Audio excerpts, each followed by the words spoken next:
debate tonight's show is huge. Kylian Mbappe is 5 goals away from smashing Cristiano Ronaldo's calendar year record. We also have Mo Salah's whose Liverpool's future is shaking, and Real Madrid dressing room tension brewing. We also have big money spent as the Saudi Arabia team who are pulling the superstars east, and the football power map might be shifting. And also there's a FIFA World Cup draw currently going on right there. So we're giving you details of all these around the world of sports, so you can hang out with us for the next 1 hour as we talk football in the studio. My name is Adi Michelle, gonna be yours for tonight's edition of Talk Sports. I'm not in the studio as I'm also in the studio with the guys up tonight, and from my far left is Paulo. Paulo, good evening, welcome to Talk Sports. Yeah, good evening. Thanks for having me. So excited to be back, and can't wait for us to dissect everything. Yeah, there's also Yamites in the studio, though I know things are not losing well for your club, Chelsea. Losing that game, I guess, on Leeds United. But bygone is bygone. You have one mouth to look forward to right now. As far as I'm concerned, anything goes with Chelsea, so I'm not bothered actually. It's so good to be back. 7 days have gone. A lot of things has gone down in the world of sport generally, and it's going to be an interesting time. Okay, you can grab your headphones, and this will get emotional, controversial, and very real. So we go straight to the biggest one, which has to be Kylian Mbappe and Cristiano Ronaldo. Just 5 goals from history. 26 years old Kylian Mbappe stands 5 goals away from breaking Cristiano Ronaldo's legendary Real Madrid calendar year record of 59 goals with 4 matches left. The world is watching. If he does it, debates will explode. Comparisons are ready for global footballs, and the conversations are right there. If Kylian Mbappe breaks Cristiano Ronaldo record, does that officially place him in Cristiano Ronaldo territory, or is longevity the real decider of it? I don't think he's close to Cristiano yet. I think he's still far off. You have to put in the mix the titles. I will put in the mix how Cristiano Ronaldo almost single-handedly carried the team to win major honors. So it depends mainly on him. Just it's good to equal to break record, but to compare with the success, I think he's far off the mark. Okay, Paulo, straight to you. This was a player at a point last season, or the season he joined the Real Madrid last season, if I'm not mistaken. Yeah. At the start of it, everything wasn't looking rosy for him. A lot of conversations that yes, probably he's a misspent or misbuy for Real Madrid. But now it seems that he has gelled into the team perfectly, and you can see the number of goals he has scored this season. He has been there for Real Madrid and pulling that team, even when Vinicius was not in that rich fame of form that we saw him last season. Yeah, and you can't take anything away from it. Like you said, last season when he joined, at first it wasn't going as planned for him. But despite that, I think he scored close to 30 plus goals. And I think he ended with the highest scorer. Highest goal scorer in Europe. I think so. Yeah. He was the top goal scorer in Europe for last season, but this season he has taken the league by storm. Getting the goals week in week out for Real Madrid. So it's a good one for Kylian Mbappe. Okay, yes, good one for Kylian Mbappe. The French striker will be looking to win another FIFA World Cup with France, and when the World Cup kick-started in the United States of America, Canada, and also Mexico. Straight away, can we now say that Kylian Mbappe is building a legacy that could surpass Cristiano Ronaldo and Lionel Messi in the future? Yes, the big battle right now has to be Kylian Mbappe and Erling Haaland. Both are pushing themselves very much, and we saw it. That competition between Cristiano Ronaldo and Lionel Messi was why they actually break a lot of limits and standards. Looking at the competition between Mbappe now and Kylian Mbappe and also Erling Haaland, do you think it's possible they push themselves beyond limits and break the records of Cristiano Ronaldo and Lionel Messi? I think it will be a tall order, because when you look at the consistency over the years, over a decade of proper competition between two marksmen of their clubs. So I think for any player to come close will be a long time. It's not about the number of goals, it's about the way they went about doing it, the way they carried the team on their shoulder, the consistency. You can't tell me that you compare what Haaland is doing despite the numbers with what Messi did. Haaland, yes, he just finished. Messi carries the team. Messi plays from the midfield. Messi build the ball and still go and finish it up. So you can't compare. To get any two of them that will really any competition that will match up those two. I don't know if it will be in our generation. Okay, Paulo, looking at the pressure, which are moments, the pressure moments which defines greatness. Does Kylian Mbappe feel unstoppable right now, or could next eat when it matters the most? I don't think he feel unstoppable, at the moment now. Though, when you when you are in form, people say you're unstoppable. But Kylian Mbappe is that kind of player that when you see him on the field, you expect him to get goals, and if is that kind of player that if he goes 1-2 games without scoring, you start saying one or two. But I don't think he can go 3-4 games without getting the goal. But at the same time, I don't think he feel is unstoppable. Okay, that's big one. And moving on, speaking of big legacies, another superstars have faced a crossroad moment, and that is Mo Salah, who might be leaving Anfield for the Saudi Arabia come next season, probably January. Rumors says Saudi Arabia Pro League is preparing an outrageous offer for Mohamed Salah, especially after Arne Slot surprisingly benched him twice, and fans are torn, legend or time to cash out. The question has to be, last season after winning the highest score in the EPL and pushing Liverpool to the league title, probably he should have left Liverpool for the Saudi Arabia at that point. I think I agree with him saying that there have to be reward for labor. He labored for that league, and they offered him the new contract. At least spend the season making that money. Then next summer, Liverpool can always cash in on him. But it has been an awesome career so far for Mo Salah. You can always say that.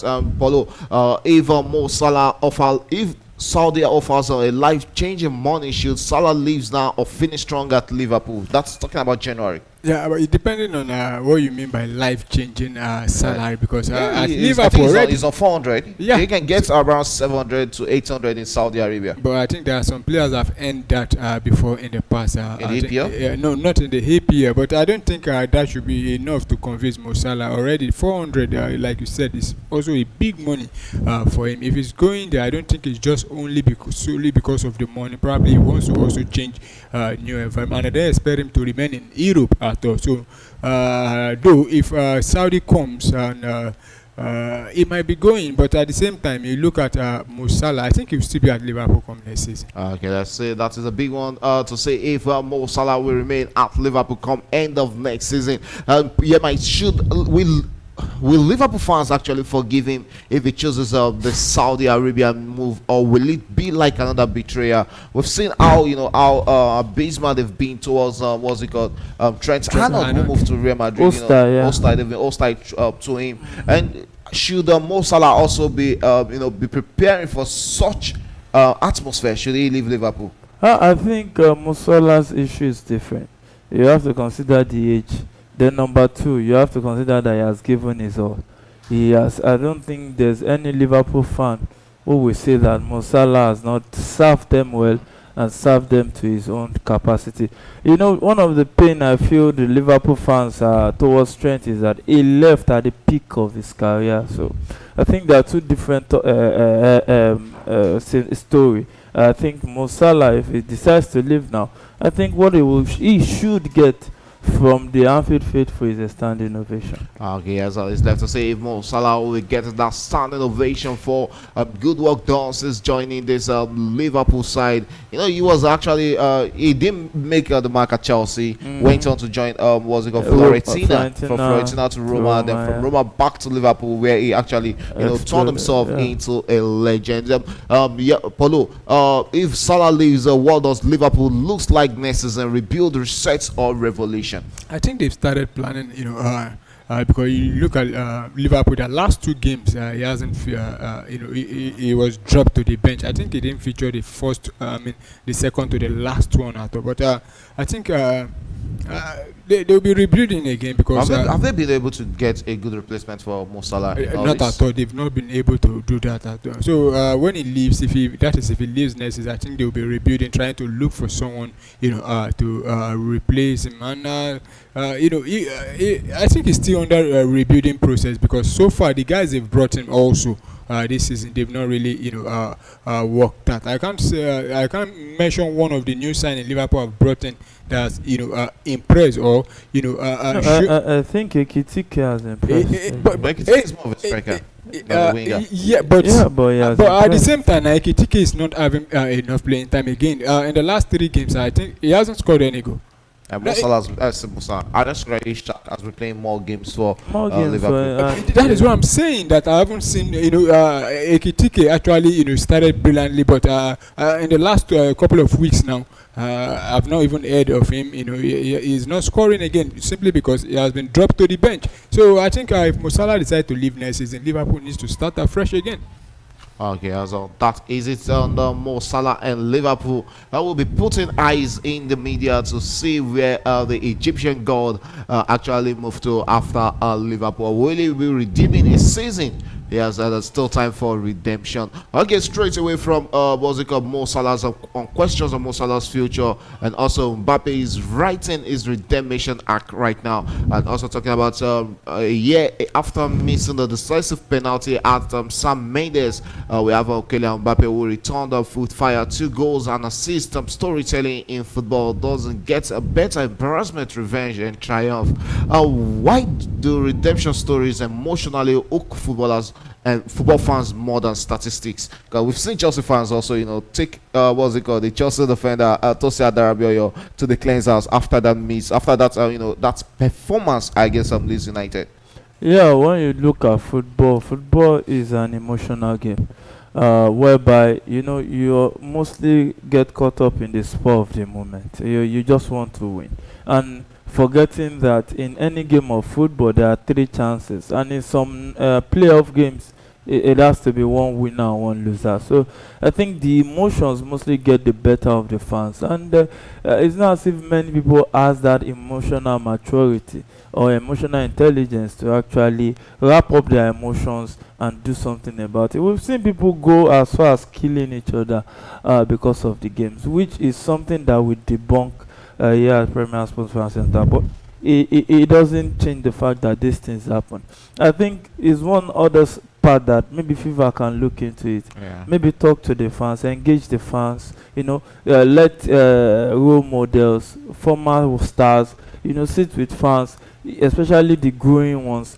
Keep educating them that football is just a game of love, whereby one person has to win at the end of the day. Okay, yes, I always believe that. Yes, football is always a game of luck. It's either you win, you lose, or you play draw in. That's if it's a three-way game. And when it gets to a knockout stage, you either there's always going to be one winner and there's always going to be a loser. So it's not a game whereby you go to the extreme and start halting either of the footballers or the fans alike, or even go to the social media and bully these footballers. They all have, I think they all. It's not fighting. They all have laws and emotions also running through them. Okay, straight to you, Paulo. I'm talking about still on Kylian Mbappe. The game against Atletico Bilbao, if I'm not mistaken, that he scored up 2 goals in the last game. Did this game prove Mbappe is mentally stronger than critics say? I think he has proved. I mean, I don't think that game alone has, proved that he's stronger. But in the past, you've seen him lead. Even his national team. I remember the World Cup they won. You could see him how he was. I remember that game against Argentina when they knockout Argentina. That was the World Cup they won. He was barely 19 years old when they won the World Yes, Cup. and at that age, he was doing it. I don't think against Bilbao should be the issue. Fine, he scored I think hat-trick in the last game. That was in the Champions League before the Bilbao game. It only shows that Kylian Mbappe is up and running and up for the task. Okay, yes, but great performances don't always guarantee harmony behind the scenes. And we're still with Real Madrid, Vinicius, Birmingham, Kylian Mbappe. Can these stars coexist? We have Xabi Alonso, who must manage Eagles, taxes, and the minutes. Reports hint at internal tension. Three stars, one spotlight. Who leads? Who sacrifice? Who could create success, or who could success? Creates conflict. Wow. Okay, is Real Madrid front three built for long-term harmony or inevitable expulsion? Because there's been a lot of issues around it. Xabi Alonso and how he manages this player. We've seen Vinicius, reject some offers from Real Madrid and wanting out of this side. When you look at teams like Real Madrid, one thing you just have to deal with consistently has to be the ego of the players, because for you to rise to that level, there's every tendency that the ego power will come up, and I think that's the issue. Mainly, the guy in question here has to be Vinicius Junior. A lot of rumors has gone on about him continuing, him not doing this, him not doing that, and all. So, but I think that over time, with the way the season is going, he most likely, if Alonso is successful this season and Alonso get to continue, maybe we might not see Vinicius. What about Rodrigo? We've not seen Rodrigo play a lot of games for Real Madrid this season. Yeah, he has. Yet to scare goal in about over 20 games. The number of minutes I think has improved compared to the FIFA World Club Cup over the course of the season. Yes, he's yet to get up and running under Alonso, but I think over time he can actually change that factor, and maybe he can come in good for Real Madrid, because Real Madrid wasn't ready to lose him on chicken change. They were holding out for around 100 million in the current transfer window. Who wants to splash that cash anyhow? So everybody is just trying to be careful because of FFP. So I think that they will put their house in order, and mostly it will really if Alonso stays or go, will be a deciding factor for Vini.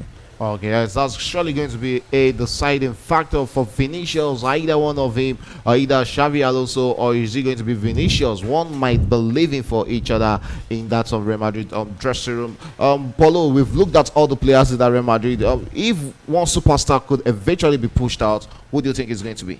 Well, I think it should be Rodrigo, because he's not playing and he can fetch them. But I still believe what's his name, Vinicius Junior will still be at. He will definitely sign new contract. The thing is, there've been talks in the I think in some quarters right now that there's a possibility of Victor Osimhen moving to Real Madrid come end of the season. They're trying to make a way to have a traditional striker. Mbappe himself is not a striker, and he has always complained about that he left PSG to get a position on that left. And that was one of his pain at PSG. At PSG. And now at Real Madrid, still finding himself in that situation. Yeah. So let's see how it goes. But the Osimhen topic, to me, it doesn't really look visible. Yeah, let's see if it's visible. I saw somebody say, talking about it today. It's just on the list.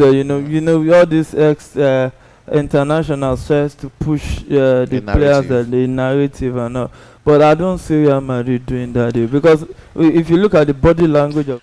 Hello viewers, and good evening to you, and this is match the 6th of Champions League. These are the champions right there in Europe, and we're here at the studios of Premier Sports Fan Center, bringing to you live all across the globe, across the continent, and from Africa, from Lagos, Nigeria. And tonight we're looking at the match, a very, very important match here, because this is the only side that is yet to lose in this event.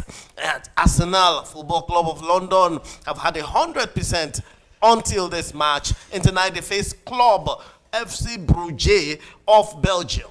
And tonight with me in the studio, I have Paulo here. Paulo, you're welcome to the set. Yeah, thanks for having me. So excited to be back. Second night of the match, the 6th of the Champions League, and I expect Arsenal to continue with their 100% dominance in the league by defeating Club Brugge. Though it's not going to be easy, because there are a lot of changes due to injury to this Arsenal side. Right, so that's you're headed from Paulo. Paulo is a registered Arsenal fan, an ardent fan and follower, supporter, whatever you call it, of Arsenal Football Club of London. And right now, Arsenal is facing the Arteta, and they maintain their 100% record right here against Club Brugge, or they're going to also drop points here. We're yet to find out. In another 90 minutes, we'll be able to tell what happened, and we'll know where Arsenal sits. Presently, on the UEFA Champions League group stage table, Arsenal sits on top. This is actually a feat they haven't achieved in a long, long time. I think possibly several years back, and this is the second time this kind of format is being used for UEFA. Last year was Liverpool on top, and followed by Barcelona FC. But right now, it is Arsenal topping the league table of UEFA Champions League. And Arsenal just kicked off against Club Brugge, and the match is taking place in Belgium right now. Arsenal is away, and they're playing from the right to the left here, while Brugge is playing from the left to the right. And Paulo, what's your expectation here for this match? Yeah, I expect Arsenal to get all 3 points, and a victory for Arsenal in this game will certainly mean that Arsenal will qualify for the top 8, given the fact that we still have 2 games left to play. Though as it stands now, it looks like Arsenal have progressed to the round of 16. Even though they lose this game and lose the remaining 2, they will still be among the top 24 as it stands now. And a win for Arsenal today will take them to 18 points, which can also guarantee them a top 8 finish. So I expect the boys to do the job tonight in Brugge. All right, so you got it from Pawlowski right there. He expects Arsenal to do the job and gets all the 3 points, and then move their points to 16 already, and 18 points, yeah, and already on 15. And once they have 18, they're sure to finish in the top 8. And the privileges of the top 8, we know the privileges. What are the privileges? Yeah, it means when the next set of games start coming up, that's qualifying you. Then you will not be playing. You allow other people to be playing. Then you take a break from it. So once those ones finish the qualifying, the other set of advantages that all your games, your first leg, you'll be going away from home to play. So you get the advantage of playing home for the second leg in the knockout stages. That's one of the key advantages of finishing in top 8. And then in top 8, you don't have to play in the playoffs to qualify for the second round. And that's another advantage of finishing top 8. So you can rest your legs and then wait until second round fixtures are out. So Arsenal is fighting right now, trying to get into that spot where they don't have to bother. Arsenal with a chance in the 18 right now. Saka with the ball. What does he do? Dances with the ball. Oh, that's Noni. Yeah. Noni Madueke just gave the ball out, and a shot from Arsenal. Oh, pushed away by the goalkeeper. And right now, the ball goes into touch for a throw-in. Okay, so as it is right now, what was the lineup Arsenal put up today for the fans? Yeah, let's quickly go through the lineup. We're starting with the home team for Club Brugge. They have the former Liverpool goalkeeper, very familiar with the Arsenal team. Talking about Simon Mignolet in goal for them, and they have the likes of Anna Kane, Zolis, Trezodi, Stankovic, Sequet, Saves, Odonze. We also have a Nigerian playing for them, Rafael Onyedika, and there's Michel and their striker, Forbes, in the lineup. While for Arsenal, in goal is David Raya. You have the defense, Ben White, Christian Norgard playing as a central defender today. You have Nkepai and Lewis Kelly in defense. While in the middle of the park, we have the likes of Martin Zubimendi, Odegaard, and Mikel Merino. And the 3-man leading the attack for Arsenal is Noni Madueke, Victor Gyökeres, and Gabriel Martinelli. Right, so Arsenal is putting up the best foot they have right now, but Saka is not starting in this game. Yeah, he's on the bench alongside Eze and Gabriel Jesus, because Gabriel Jesus. So the question is, why is Saka not starting this game? We'll get back to Jesus later. Yeah. Because I don't think it's even if Mikel Arteta decided to bring him into this game at all, I don't think any Arsenal fan should blame him because he need rest. And given the fact that in the last 4-5 games Arsenal have played now, they've been picking up injuries back to back, and already you are in 15 points. So you don't want to risk your key players anymore. I'm even surprised that some players are expected to not play this game by and they are starting. One of them is the goalkeeper, talking about David Raya. Ooh.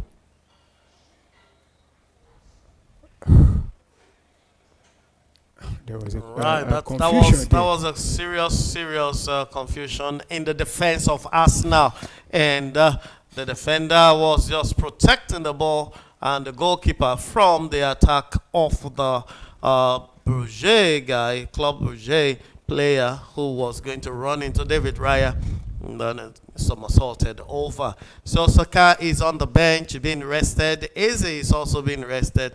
These are players that played in, week out for Arsenal and been delivering results in the past weeks, both in Premiership. In Premiership, Arsenal has had just one loss in two losses. Yeah, they should be the first goal. Oh my goodness! And I think it's in about 15 matches, just 2 losses for Arsenal, and these are the players delivering the results, and that's fantastic. In Champions League, they've not even had a draw. Yeah. They've had wins all through. It's been a winning run for them.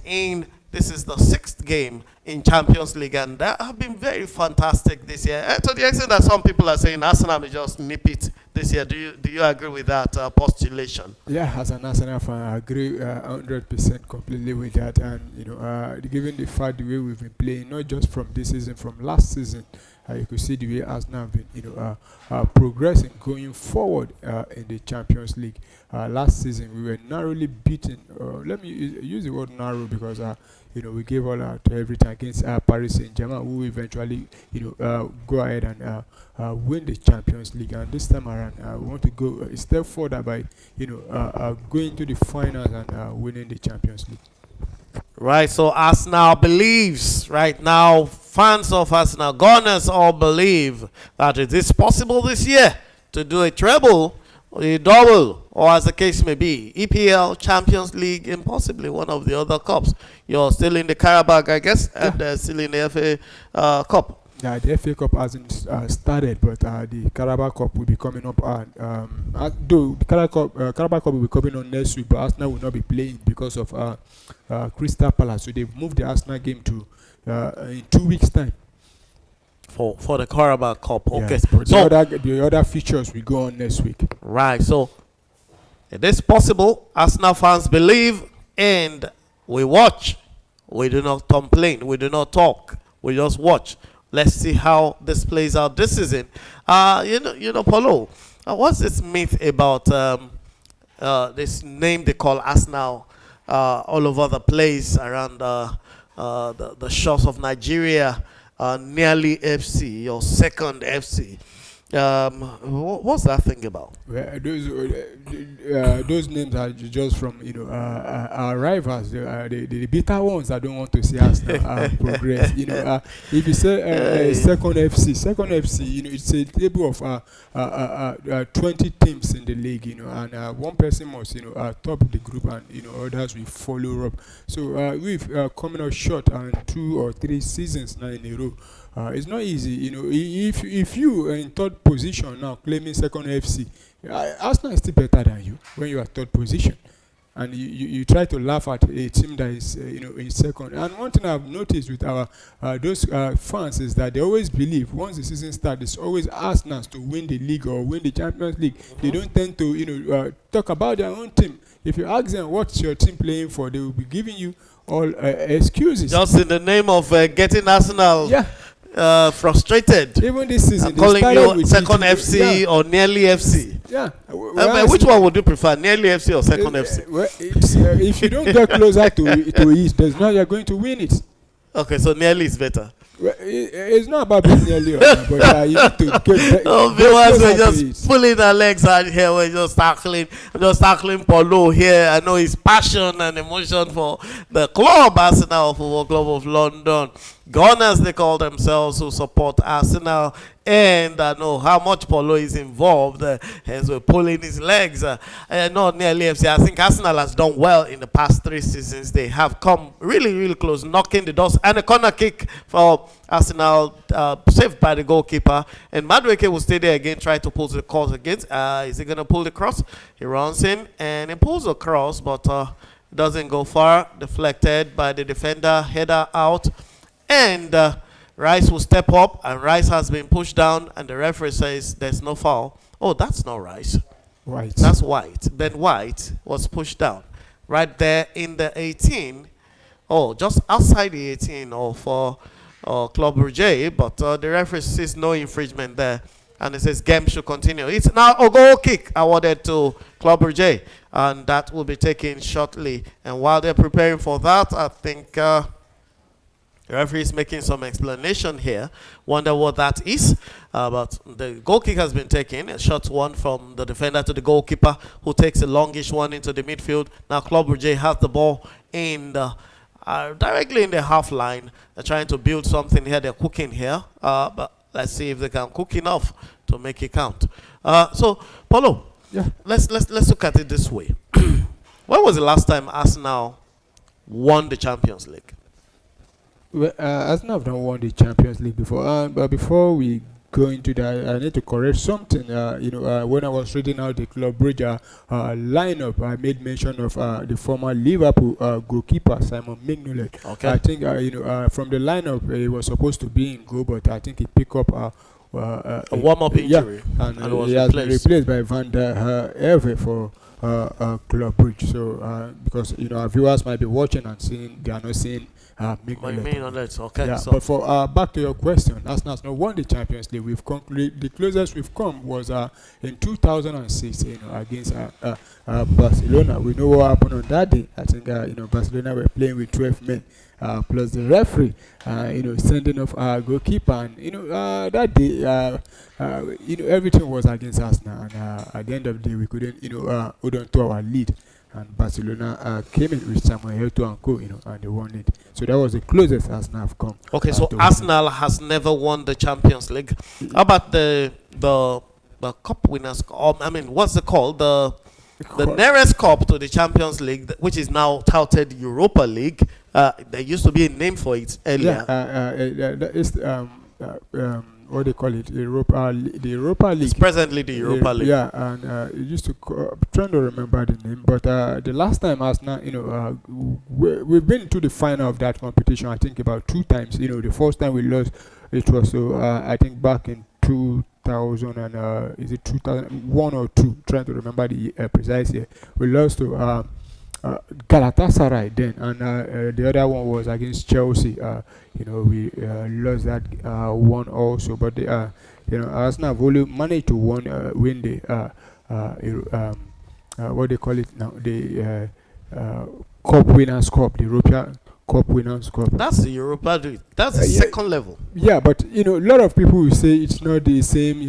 Depending on how you interpret it, some will say it's equivalent to the Europa League, and because now Because the Champions League was not called Champions League in the 50s. Yeah, I think that cup is supposed to be at the same level with probably the Conference League now. The Cup Winners' Cup. Yeah, because it has been it was later is it scrapped or stopped? Okay. So I would have thought that would be the equivalent of Europa, but since there was no Europa, and I also understand Arsenal had a victory in 1970, winning Intercity's first cup in Europe. They won that in 1970, and the Cup Winners' Cup in 1994, defeating Copenhagen in defeating Parma in Copenhagen back in 1994, and every other thing Arsenal has made as a league finalist under Arsene Wenger, UEFA Cup finalist in 2000. They reached the final, lost to Galatasaray on penalties. That's UEFA Cup. Yeah, that's the UEFA. Yeah, That's that's the what the Europa. name the Europa League. Yeah, the UEFA Cup. Yeah, they reached the final and lost to Galatasaray, which you just mentioned.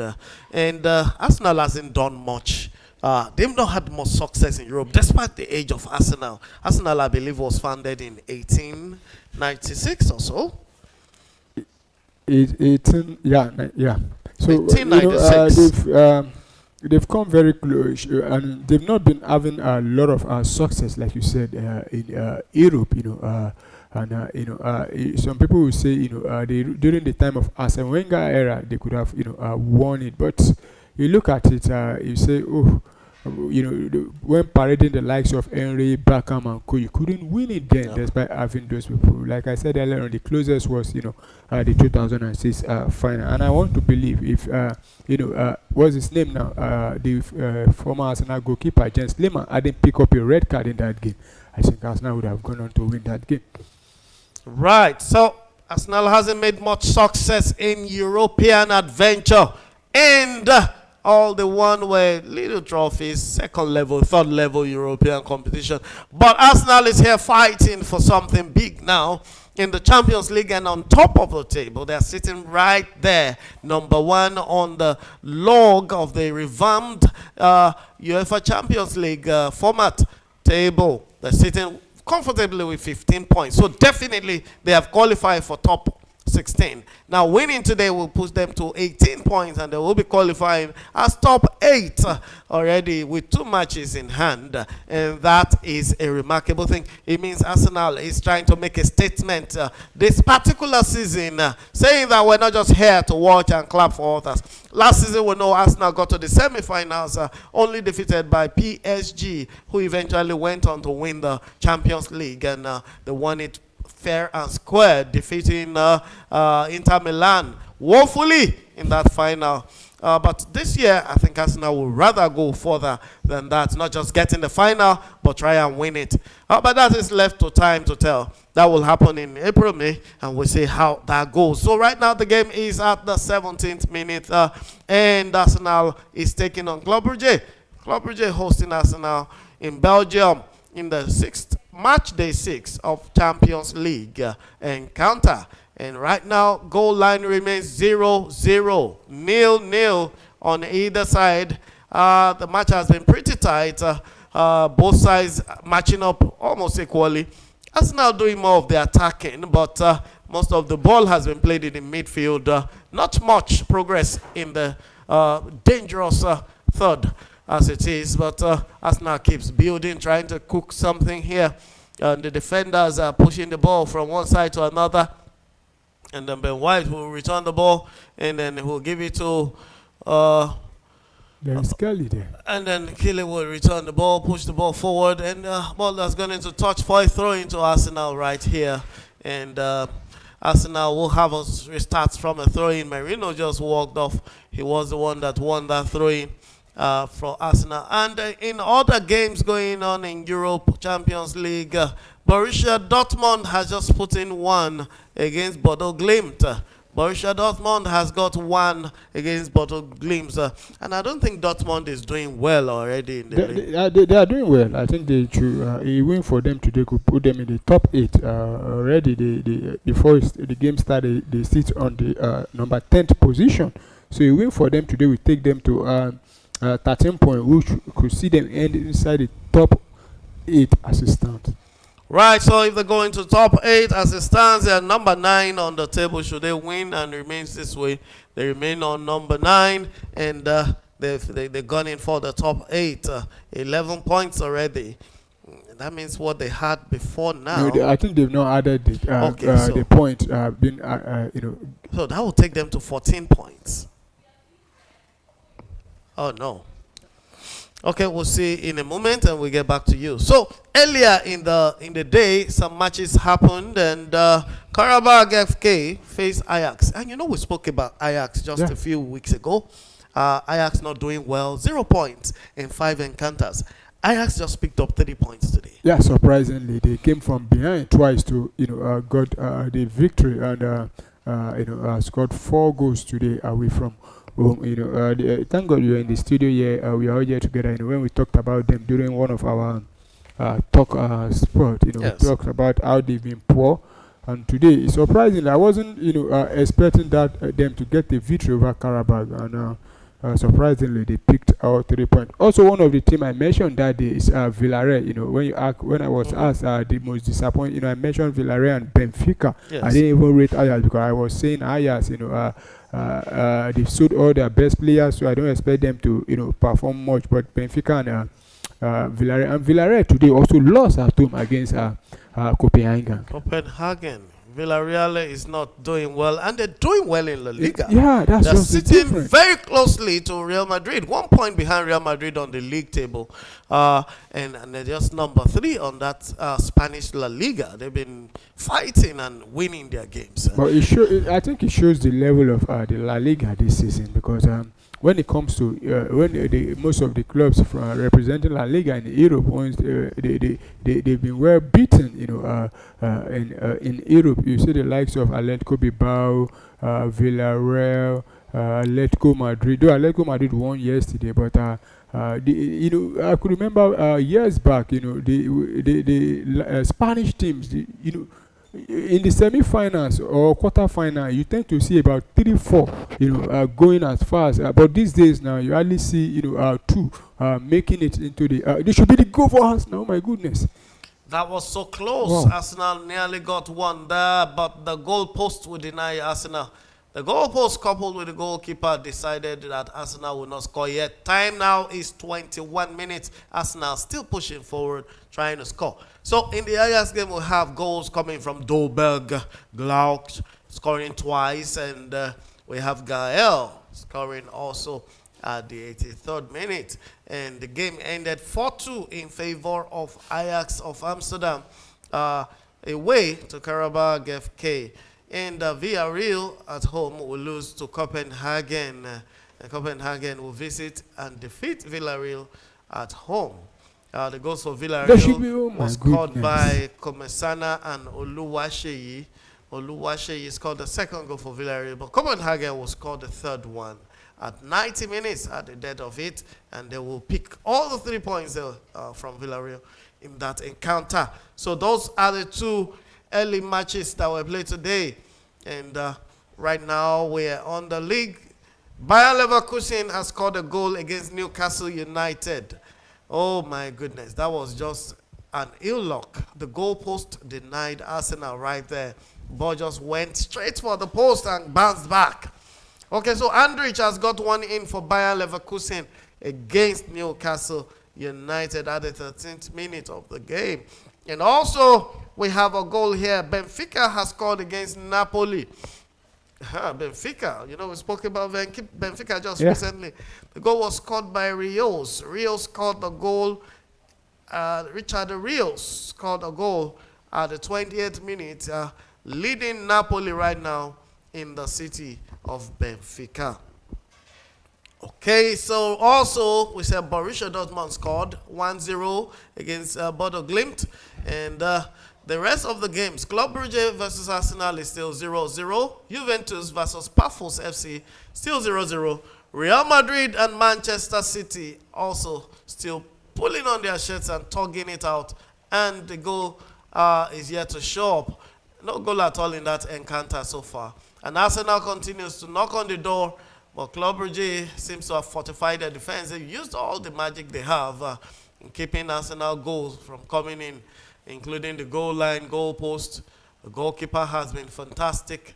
The defense has been so coherent and ensuring they keep Arsenal away from putting one behind the net.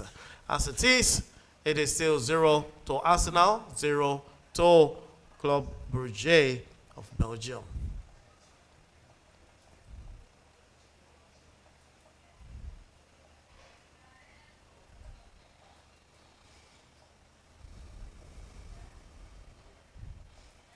So if you're enjoying the match out there, you're having fun watching Arsenal play Club Brugge, and you're a fan of Club Brugge, or you're a fan of Arsenal Football Club, please send us a comment here. Share with us what you can see. What's your observation from this match? What is that fantastic thing and a shot from Club Brugge right there, the number 7 man. But that went straight to the hands of David Raya, who quickly sent a shot, quick one out, and Arsenal will build again. from the defense line. Arsenal will try and push the ball forward and looking for who to pass to. Odegaard will step back to pick the ball. And the ball comes so straight down to Martinelli, who returns it back to the defender right there. Excuse me. So, Paulo, let's look at it this way. There are so many big clubs that are going to have challenges here. Benfica. Oh my goodness. That's it. No, Beautiful Arsenal goal. Yes. That goal was scored by no other but that England international, the Nigerian England international, Noni Madueke, who plies his trade in Arsenal right now, came from Chelsea and has been performing beautifully right here. He's got all the attention he wants. The spotlight is on Noni right now. And England is also worshipping him for his performance in the Three Lions. And that was a beautiful solo run from Noni. He took a solo run and sent a bullet right there. And the goalkeeper had no solution for that. Beautiful. Big ups for Arsenal. Arsenal has opened their account here, scoring 1 goal already at the 25th minute of the game. Paulo, how do you feel now? I feel very happy. I think the goal has been coming. I was surprised. It took us this long to get the goal, but that was a very fantastic goal. From Noni Madueke. That should contest for goal of the week. Yeah, definitely. I took that goal from 25 yards off, almost 30 yards off. 27 yards, thereabout. And Arsenal will continue to put the pressure. Okay, so as it is, Arsenal is sitting on the table with 18 points right here. And that just returns St. Club Brugge back to their initial position. And they're back right there in number 30 with 4 points. If this game ends this way, Club Brugge is one of those at the risk of not making it into even the qualifiers or playoff stage. I think they can still make it if they can win the remaining 2 games. I think 10 points is supposed to be enough for. Yeah, but they stand a very high risk of not making it. But that's why I say if they can 4 points from 6 games. But if they can win the remaining 2, at least they can still stand a chance. But it's going to be a very tough it's going to be really tough. So the chances are very slim and becomes really much slimmer for them from here. So, sorry for Club Brugge. Arsenal got a goal there. Arsenal is leading now. They're driving. And Arsenal is not content yet. They play like Oliver Twist. I want more, they say. More goals, more goals, more goals. Arsenal, Madueke will give it back to Odegaard. Odegaard will try run around. He passes the ball, sends it down to the left flank. Ibrahim Martinelli will try to dance in. He tries to cross, but it was blocked. And a corner kick has been awarded to Arsenal Football Club of London. And they will be taking that shortly from the left side of the goal post. And right now, Real Madrid of Spain has put some tears on the face of Pep Guardiola right there, happening at the Santiago Bernabeu. Real Madrid has peppered Pep Guardiola with some African pepper and Spanish jalapeno. 1 goal to Real Madrid and none for Man City so far. And Arsenal will cross out. Beautiful header, but the goalkeeper connected with that header, stop the ball, and Martinelli will cross again. Too high for everybody. Arsenal still has a chance here, but Club Brugge will have the ball. They'll try to play it out from the back, and Arsenal will have to run around and try and pick the ball as quickly as possible. But Real Madrid, let's come to Real Madrid here. We just talked about Spanish teams getting beaten up and down and being whooped in Europe. How do you think this match will likely end? Madrid getting a win? Yeah, I expect Madrid to get a win, given the fact that Man City itself this season they've not been that superb, or that Man City that we used to know. And it took Real Madrid just 28 minutes for them to open scoring, and Rodrigo the man who has been mostly starting from the bench this season for Madrid to get the opener for Real Madrid. So we have Rodrigo getting a goal, and how sweet the young man will be feeling right now. He'll be in cloud 9, but the game is just 30 minutes, right at the half-hour mark. We know how things play out in such encounters. Yeah. You should expect more goals. We don't expect this to end 1-0 because you can trust City. City is not going to sit down and watch and clap for Madrid. They're going to come out all the way and try to equalize and continue the game. Now, Brugge is doing exactly that. They're playing more out and out right now in the open, and they're trying to get Arsenal to open their backside so they can put some sugar cane there or some pepper cane, and Arsenal can also whip a bit. But the Arsenal defender, Louis Kelly, was there. He's not going to allow that to happen. So, as it is, the game still remains. Arsenal is on 1 while Club Brugge is on 0. Paulo, take it from me. Yeah, still one goal separating both teams. Arsenal leading by a lone goal scored by what's his name again? Noni Madueke. Very fantastic goal. The goal scored in the 25th minute. Superb goal from Noni Madueke. Aside from that, elsewhere is Atletico Bilbao still goalless against Paris Saint-Germain, while Bayer Leverkusen leading Newcastle by a lone goal scored in 30 minutes by it was actually an home goal. Bruno Guimaraes deflecting Andrich goal into the back of the net in the 13th minute, while Benfica lead Napoli also. Goal scored in the 20th minute by Rios gives Benfica the lead, while Borussia Dortmund also lead by lone goal. Julian Brandt, the goal scorer, scored in the 18th minute against Bodo Glimt, while Juventus and Pafos are still playing at a goalless draw, and Real Madrid leading Manchester City by a lone goal. And back to the game involving Arsenal and Club Brugge. Arsenal have another opportunity now to double their lead. There's a corner kick for Arsenal. What's his name again? The goal scorer is standing on this one. Let's see if he will be putting it on the plate for any Arsenal player to double the lead for Arsenal. So corner quick tackling and headed out, but still with Arsenal. The Spaniard played the ball, but the goalkeeper made a very good save there from Victor Gyökeres. And a lot hasn't really been said about Victor Gyökeres.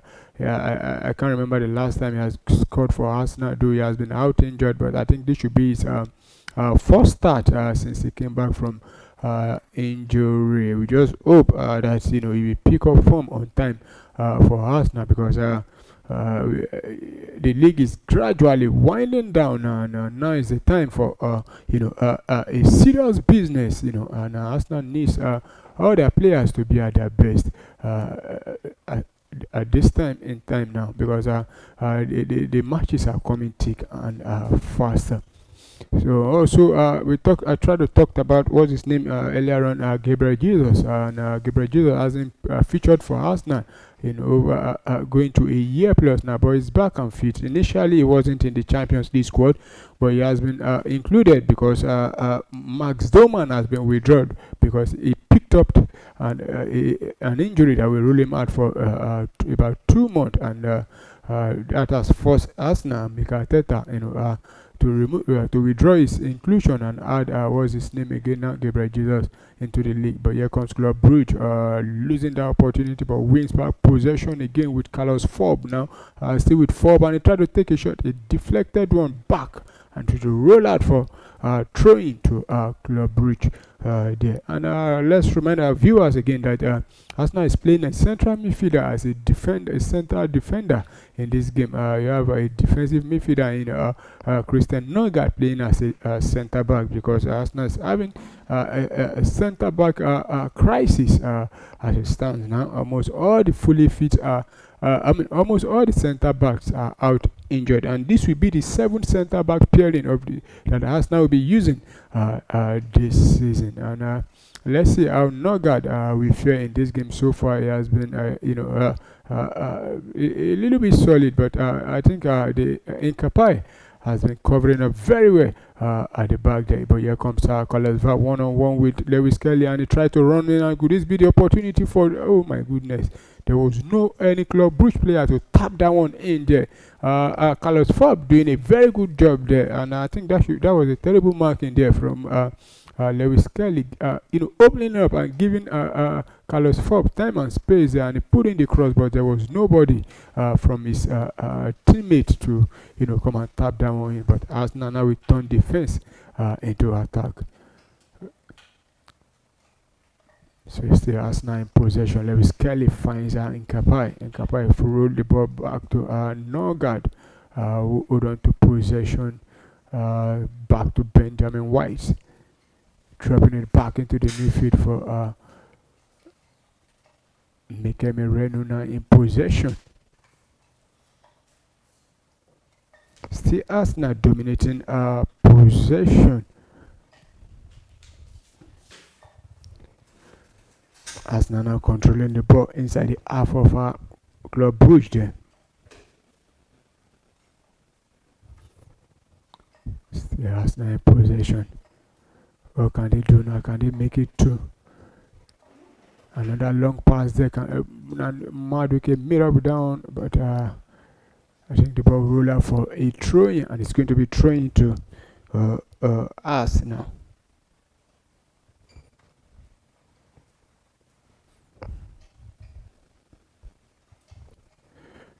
So it's going to be a long throw-in. Christian Norgard will send a long one into the post. Let's see if Arsenal can, take advantage of this throw-in by doubling their lead in this game. 36 minutes played already. It's still Arsenal will lead by a long goal, and throwing quickly taking and sending to the ball, but headed out there by Club Brugge there, and Club Brugge now on the attack now. Still with Club Brugge. Carlos Forbes with the ball now. He has 1, 2, 3 Arsenal players covering up. Could this be the goal? Oh my goodness. That was a very good shot there, but the goalkeeper, talking about David Raya, was there to stop that one from going to the back of the net and quickly releasing his teammate. But the captain of Club Brugge has committed a foul there, so it's going to be a free kick to Arsenal. And in the game involving Real Madrid and Manchester City, I think a goal has been scored there, and it's now 1-1 because Manchester City are back. 36 minutes, Nico O'Reilly converting from Manchester City. So it's game on now at the Bernabeu. There is Real Madrid 1, Manchester City 1. And looking at the opportunity again from Club Brugge there, I think David Raya was very calm there, stood there, and the ball came to him. So across all centers, we've seen goals being scored, except from the match involving Atletico Bilbao and the current Champions League holder PSG, and also Juventus and Pafos not scored. We've not seen any goals in those games. So Club Brugge back in possession now. Still with Club Brugge.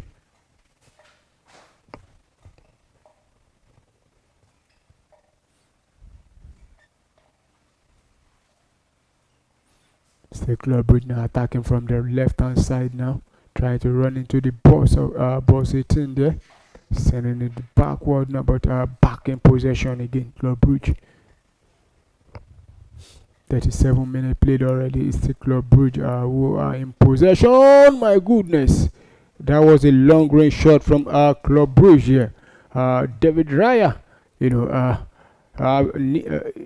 dived the right way, but couldn't stop that one from going out for a goal kick. That was almost close, and it could have been another beautiful goal being scored tonight. Wow. And you could see David Raya trying to complain to his teammate there that nobody's closing him down. And here comes Club Brugge again now, back in possession with Carlos Forbes now. Drop it slow out one now, but blocked there, and Arsenal will win back possession, and they send a long one there. The striker Victor Gyökeres, oh my goodness, keep that one away. That was a terrible pass from Victor Gyökeres, and Club Brugge are back in possession again now. Attacking from the left-hand side now. We put another cross into the box, and as now we win back possession. But there's a player down, and okay, I stood up there. So as now back in possession. But give it straight away again to Club Brugge. Here come Club Brugge again now, attacking from the left-hand side, sending it to the ball. But as now we pick that one up and give it back again to Club Brugge. Can they make anything out of this? But finally, as now I've been able to clear it up the field now. With Gyökeres now battling for possession. Still, as now we are still in possession.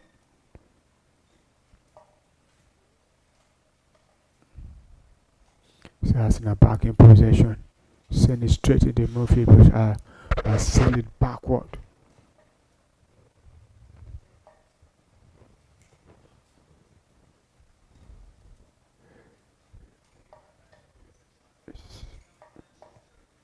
So Arsenal holding on to possession.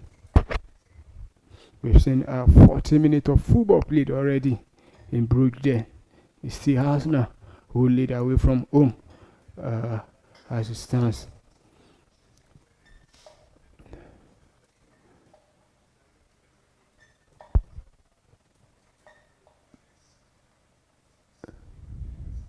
Ben White now in possession. Finds Noni Madueke. Madueke still with the ball. Send a cross into the box there, but headed out there by Club Brugge, and as now we win back possession again. The captain Martin Odegaard in possession for us now. Try to find Ben White there, and he finds him, but Ben White sent that one, and the goalkeeper gathered that one to safety for Club Brugge.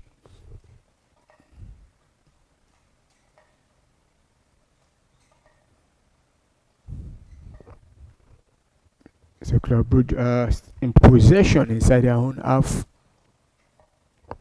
A win for Arsenal in this game will almost certainly guarantee Arsenal a top 8 finish, and I think that is what Mikel Arteta will want to avoid. For him to be able to give some players enough resting time. But here comes Club Brugge again now, winning possession back inside the half of Arsenal there at the edge of the box. But Arsenal able to send them backward a little bit, and yes, they try to cross into the box, but blocked by an Arsenal player there, and Club Brugge back in possession again. Still with Club Brugge. Lose possession now to Christian Noga, who sent a long one out there. But Club Brugge will win back possession. And here they come again now. Attacking from the left-hand side.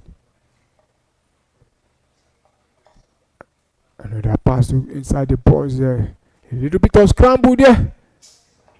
Oh my goodness. That was a very good shot there from Club Brugge. And David Raya making a very good save there to stop Club Brugge from getting the equalizer.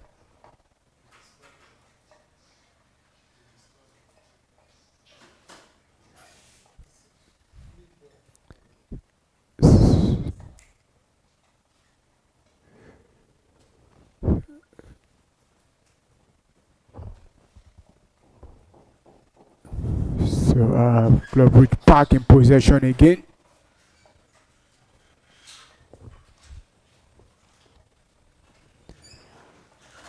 Send one now. Could this be one opportunity for Club Brugge? Oh my goodness! David Raya making another save again. David Raya has been very, very superb for Arsenal in this game. He has made about 2-3 saves to keep Arsenal in this game. Ever since Arsenal scored, I think Club Brugge have really stepped up. But here come Arsenal now. Martinelli tried to run on the defense there, but lose possession there. And he's going to roll out for a throw-in. I think it's going to be a throw-in to Club Brugge. So throw-in it is for Club Brugge against Arsenal. And Club Brugge had a very big chance now, which they just missed because David Raya was up to it. He went all the way down, committed himself, and he saved that ball from going into the goal net. And Arsenal can breathe again. Oh, I could see the faces of the Arsenal fans in the studio. Some of them couldn't even sit. They almost lost their heart. It almost jumped out of their heart, of their body. But somehow they survived that for now. So the game continues. But in other cities and other places in Europe, things have been happening. Yeah, things are really happening. And let's start from the match in Germany, because Borussia Dortmund have conceded a goal. So it's Borussia Dortmund 1, Bodo Glimt 1. And the Bernabeu, there's a turnaround there, because Manchester City is now leading Real Madrid, and it's Erling Haaland who gave Manchester the lead from Manchester City the lead from the spot kick there, because Rudiger committed a foul in the 43rd minute, and he rightfully picked up the yellow card, and Erling Haaland stepping up to dispatch the penalty kick. So it's Real Madrid 1, Manchester City 2. So the fate of Real Madrid continues, and their suffering right here is still in progress. Right now they are back low, back behind the MC Manchester City, and they are trailing by 1-2. They started by scoring first. Unfortunately, things have turned the other way against them. And that is not a situation I expected, or a lot of people expected them to be before halftime. The game is now at the 46th minute, 45 minutes is gone. We're now in the injury time of first half. And as it is, UV has gone into halftime, 0-0 with Pafos FC. Real Madrid and Man City are still 1-2 in that respect. The game is now at the 45 plus 3 minutes, for plus 2 minutes already. And we also have Club Brugge still lagging behind Arsenal. Arsenal still leading by 1-0. Every part of Arsenal here is working. The goalkeeper, the defenders, the strikers, the midfielders. They're just so complete in this game. They're just bossing the game around and making sure that Club Brugge is not having fun at all, either in the front or the back, or even at the point of scoring. Because that was a very, very beautiful shot taken, but it was not going anywhere. David Raya was up to it. It was right there. So Martinelli is doing some tricks around here. He wants to dance into the 18, but the Brugge defender wouldn't allow that. He keeps looking at him, and he had to look for another option. Sends the ball back to his defender, who returns it to the midfield. The ball comes to Odegaard. Odegaard will send it up there to Nani Madueke. Madueke will look for what to do. Tries to create something here. He's trying to cook. Dances around. Returns to Odegaard. Odegaard will cross. And the cross goes into the 18 of Club Brugge. And Arsenal will continue to dance. Martinelli returns it. The ball comes back to White. Martinelli with the ball. What does he do? He takes a shot. Will he take a shot? Oh, no, he's been tripped, but the referee says nothing wrong with that. Continues. The play continues because Arsenal still has possession right there. So the game is still going on between Arsenal and Club Brugge, and it is 0 against 1. Brugge versus Arsenal. Dortmund 1, Bodo Glimt 1, Newcastle 0, Bayer Leverkusen 1, and that game has entered half-time. And Nani Madueke with a shot! And no. That's so clinical, but the result didn't come at the goalkeeper. Stretched himself like a rubber band and stretched all the way and put a hand to it. We just saved the ball. That would have been the second goal for Arsenal. Yeah, I think generally Arsenal is doing well in this game. Well, the last couple of minutes, they've been on top. But we saw Club Brugge coming very, very close to getting the equalizer in about 2 occasions for Club Brugge there, thanks to what's his name, David Raya, who stopped Club Brugge from getting. Aside from that, I think Arsenal have dominated this game and have the better chances of getting, doubling their lead in this game. Benfica leads Napoli into halftime right here, right there in Portugal. Benfica leads Napoli 1-0 into halftime, and Bayer Leverkusen does the same for Newcastle right into halftime. Athletic Club Paris Saint-Germain is still 0-0. Would you have expected this goal line at the end of first half for Athletic Bilbao against PSG? Not at all, but I expected it to be a little bit tight because you look at PSG because there's a lot of changes for PSG. They have having some serious injury.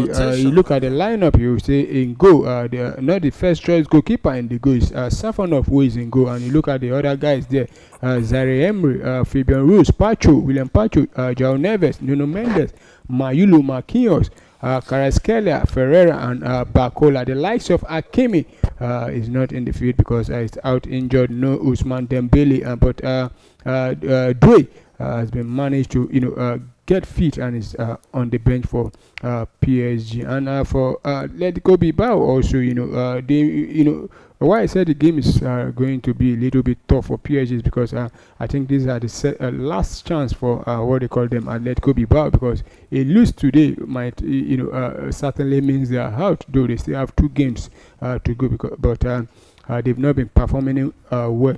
For Atletico Bilbao, in goal is Unai Simon, where you have the likes of Nico Williams, Daniel Vivian, Sanchez, Ruz de Galarreta, Joe Reguza, Guruzeta, Boro, Berungwa, Berechi, and Aresu, all starting for Atletico Bilbao. The other William, Inaki William, the senior brother, is actually on the bench, but so far they've been able to hold the defending champion at halftime. So it's halftime already there. It's goalless. Right, but what I see here is a little bit different because Paris Saint-Germain still has the crop of their midfielders on this game. Everything here is there. Fabian Ruiz, you have João Neves. Those guys are there. Nuno Mendes is right there. Marquinhos is here. Then Pacho is only the only replacement they have in the defense line. Hakimi. Zaire Emery has been playing that defense position for Hakimi for quite a while, so he should be used to that team. Yeah, then but Bacola is not a newcomer in the team. Neither is Carrasquilla. Carrasquilla right there. Bacola. So many times they have been starters and they perform wonders. And then we have Seni Majulu. We understand that. What's it called now? Ousmane Dembele has been having series of injuries here and there for so long, and the team has still been performing. So I actually didn't expect this scoreline against Bilbao. That's at halftime. Well, I expected to see goal either from both sides, but like I said, Atletico Bilbao will be fighting tooth and nail to make sure they stop Paris Saint-Germain. I think a draw will be a very good one for Atletico Bilbao rather than for Atletico Madrid, because conversations are yes, probably is a misspent or misbuy for Real Madrid, but now it seems that he has gelled into the team perfectly, and you can see the number of goals he has scored this season. He has been there for Real Madrid and pulling that team even when Vinicius was not in that rich fame of form that we saw him last season. Yeah, and you can't take anything away from him. Like you said, last season when he joined at first, it wasn't going as planned for him. But despite that, I think he scored close to 30 plus goals. And I think he ended with the highest goal scorer. Highest goal scorer in Europe, I think so. Yeah, he was the top goal scorer in Europe for last season. But this season, he has taken the league by storm. Getting the goals week in week out for Real Madrid. So it's a good one for Kylian Mbappe. Okay, yes, good one for Kylian Mbappe. The French striker will be looking to win another FIFA World Cup with France, and when the World Cup kick-started in the United States of America, Canada, and also Mexico. Straight away, can we now say that Kylian Mbappe is building a legacy that could surpass Cristiano Ronaldo and Lionel Messi in the future? Yes, the big battle right now has to be Kylian Mbappe and Erling Haaland. Both are pushing themselves very much, and we saw it. That competition between Cristiano Ronaldo and Lionel Messi was why they actually break a lot of limits and standards. Looking at the competition between Mbappe now and Kylian Mbappe and also Erling Haaland, do you think it's possible they push themselves beyond limits and break the records of Cristiano Ronaldo and Lionel Messi? I think it will be a tall order. Because when you look at the consistency over the years, over a decade of proper competition between two marksmen, of their clubs. So I think for any player to come close, it will be a long time. It's not about the number of goals; it's about the way they went about And the doing it, consistency. the way they carry the team on their shoulder, the consistency. You can't tell me that you compare what Haaland is doing, despite the numbers, with what Messi did. Haaland, yes, he just finished. Messi carries the team. Messi plays from the midfield. Messi build the ball and still go and finish it up. So you can't compare. To get any two of them that will really any competition that will match up those two. I don't know if it will be in our generation. Okay, Paulo, looking at the pressure, which are moments, the pressure moments which defines greatness. Does Kylian Mbappe feel unstoppable right now, or could next it when it matters the most? I don't think he feel unstoppable, at the moment now. Though, when you when you are in form, people say you're unstoppable.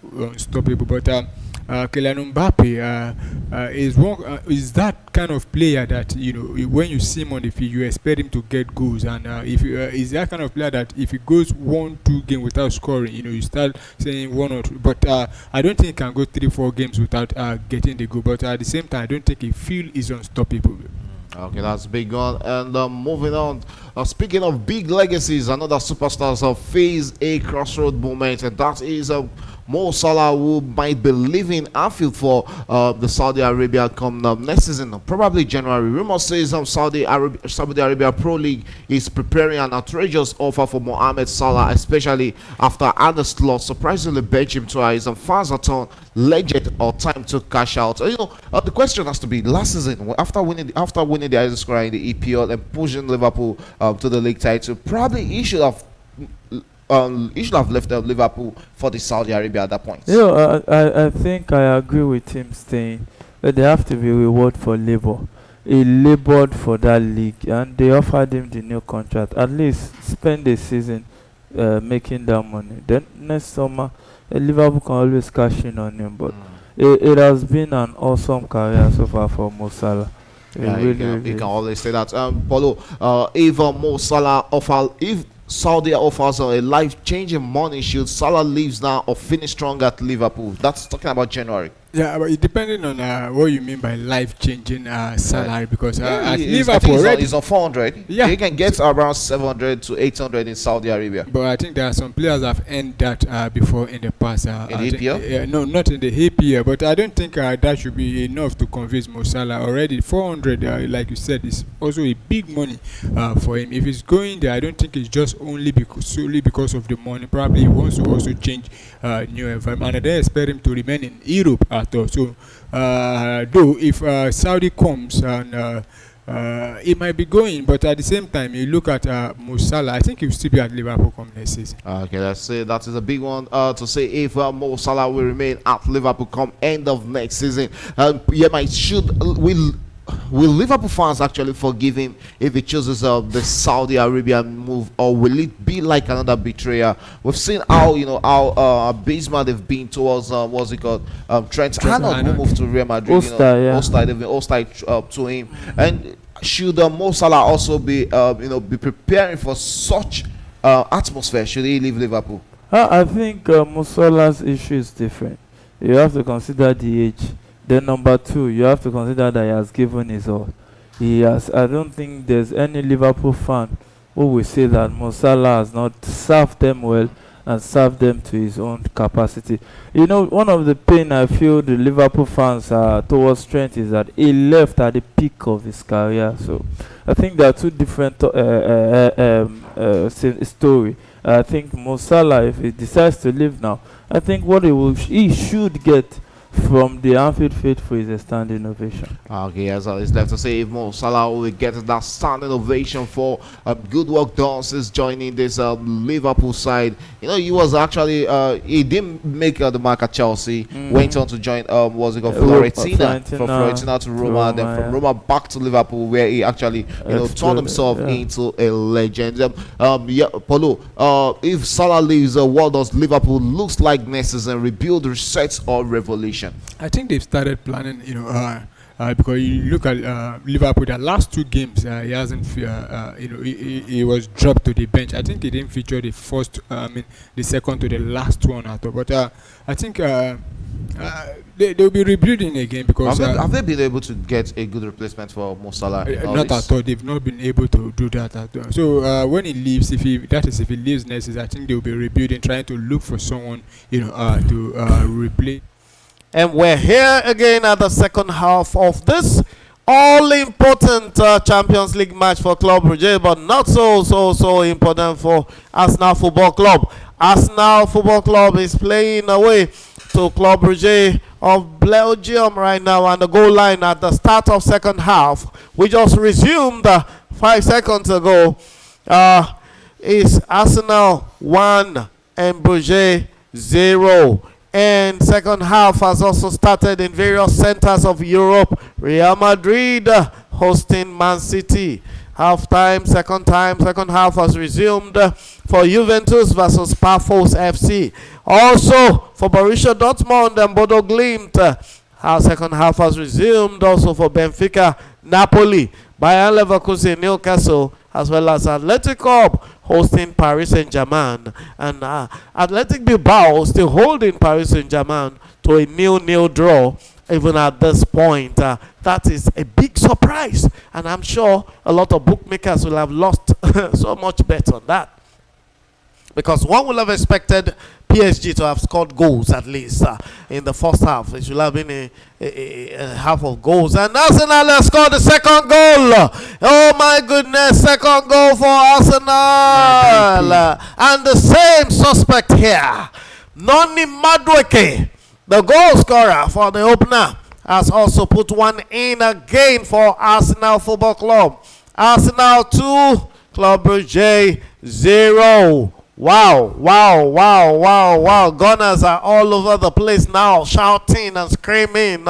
All viewing centers in Nigeria with the white and red, pushing their colors and even wrapping their goats, preparing for Asun tonight. And they're cooking Club Brugge right now. And also Benfica is cooking Napoli. 2 goals already. Benfica 2. Napoli 0. The second goal was caught just at the 49th minute of the game for Benfica against Napoli. Oh, no. This is an array of goals, a calendar of goals, a rain of goals right there in Europe. And Paulo, yeah. I'm sure you're on the cloud now that we can describe. Yeah, and what a way to start the second of for us now, giving yourself a bit of relief or space, and this could be a route for what they call them now, Brugge, because Arsenal might be going on to get more goals because you see another cross into the box there, but that one eluded everybody.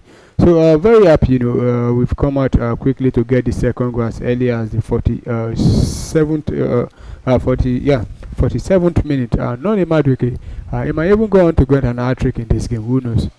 Yeah, Noni is on a hat-trick as we speak right now, having scored 2 already within the first 47 minutes of the game. And this is good game management. If you ask me, I think Arteta is really managing these players well to get this kind of results.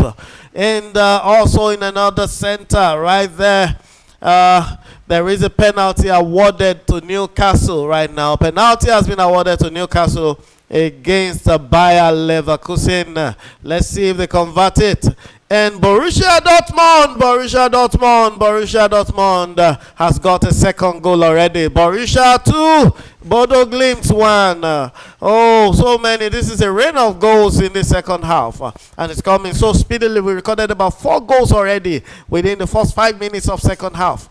And that is what Newcastle. What do they do with the penalty?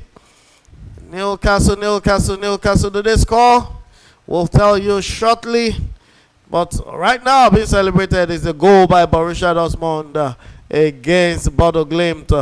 Newcastle has been given a penalty and they're waiting to take that shot. Yeah, I think the VAR is trying to sort things out there, and hopefully let's see if Newcastle will be able to convert down and pull. Newcastle scores, and it's 1-1 right there. Bayer Leverkusen 1, Newcastle 1. The score from the penalty spot. Yeah. And 5th goal already in this second half, under 5 minutes. What are we going to be looking at this half? This looks a very promising half. Yeah, except for the likes of Juventus and Atletico Bilbao, who have not gotten any goal. The other centers we've seen about three goals in other centers. So it's 5 good goals yeah. altogether. 5 goals has been scored in this second half. Yeah, and I think a lot more goal will definitely come in. Yeah, so a lot more goals have been expected to come in as the goals continue to rain. We want you to join the show. Put your comment in our YouTube page, Premier Sports Fan Center, or our Facebook page. Put your comment there. What do you expect from your team? Which team are you supporting? What do you expect from them? Do you expect them to climb over their opponents and crush them? Arsenal looks like they want to crush Brugge here. 2-0 already at the 47th minute, and we're still going to 90. And knowing the way Arsenal plays, they're not going to stop attacking. They're going to keep the pressure on and continue to attack. Arsenal right now through Martinelli on the left flank. Martinelli will cross. A cross comes in for Arsenal. All trying to be... Keres put his head to it, but it wasn't in the right direction. That was also supported. That was supported by Odegaard waiting for the ball, but Keres will go first, and he didn't get a good direction. And the foul has been given to Club Brugge right there at the edge of the 18, where they can restart the game and come down again. Arsenal has been all the way over them and pushing all upon Club Brugge, not even allowing them to breathe at all. And Athletic Club Bilbao is still holding Paris Saint-Germain to a draw, 0-0 as it is. And so also, Juventus unable to break the hold or the defense line of Paphos FC. Right now, if I was Xabi Alonso, I'll be telling my family to prepare for anything. I don't think they should be playing more now, because I think it might be given adequate time, because you look at it now. I don't think who is the manager available that Real Madrid will want to call up onto. And now you have Xabi Alonso, who is also a Spaniard and also a one-time Galactico himself. So I don't think they will just want to let him go so easily like that. Yeah, Paulo thinks Perez and the rest of the management of Real Madrid will have mercy and decide to show Xabi Alonso some time, or show him some, what do you call this now?